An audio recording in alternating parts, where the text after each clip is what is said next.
Imagine living 20,000 years ago. No hospitals, no pharmacies, no birth control pills, no condoms. Yet ancient humans still face the same question people ask today. What if another baby comes too soon?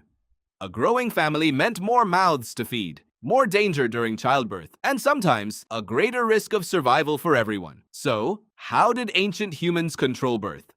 The answer is more fascinating than most people realize. Life in prehistoric times was incredibly difficult. Every day was a fight for survival. Food wasn't guaranteed. Wild animals were everywhere. Disease had no cure, and moving from place to place while carrying several small children could become nearly impossible.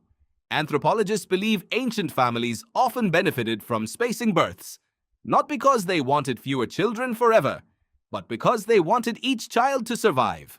Sometimes, waiting a few years before the next baby could mean the difference between life and death. Long before medicine, nature already had its own system.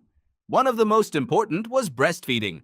Modern science has discovered that frequent breastfeeding can naturally reduce fertility for many women, especially during the first months after childbirth. This is known today as the lactational amenorrhea method. Ancient humans didn't know the scientific name, but they likely noticed something important. Women who breastfed continuously often became pregnant less quickly than those who did not. They learned by observation, not by textbooks. Ancient people also studied nature. Over thousands of years, different cultures experimented with leaves, roots, seeds, and herbs. Some plants were believed to prevent pregnancy. Others were believed to end it. The truth is, many of these remedies probably didn't work.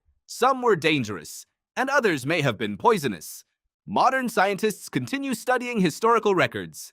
A few ancient plants show signs of affecting fertility, but many traditional remedies have little or no scientific evidence behind them. Birth spacing wasn't always controlled by medicine. Sometimes, it was controlled by culture. In many ancient societies, couples followed traditions after childbirth. Some communities practiced periods of abstinence. Others had customs that naturally delayed another pregnancy.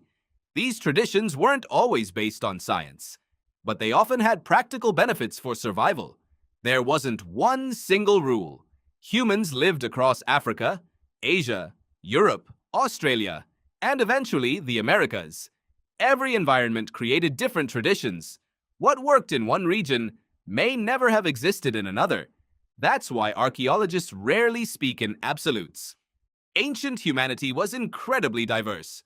Movies often make prehistoric people look unintelligent, but the evidence tells another story. Ancient humans understood plants. They understood seasons. They cared for children. They buried their dead. They created art. They made tools. And they constantly learned from experience. They didn't have modern science, but they were careful observers of the natural world. Modern birth control is dramatically safer, more reliable, and supported by medical research. Many ancient methods were unpredictable. Some were ineffective. Some were harmful. Today's understanding of reproductive health is based on centuries of scientific discovery. That's one of humanity's greatest achievements. So, how did ancient humans control birth? Sometimes through breastfeeding, sometimes through cultural traditions, sometimes through plants, and sometimes by simply accepting what nature decided. The greatest lesson isn't that ancient people knew every answer. It's that they never stopped searching for them. Even without laboratories, without doctors, or modern technology, human curiosity kept moving forward. Because history isn't just the story of survival, it's the story of people learning, one generation at a time. And perhaps that journey of learning is what truly made us human.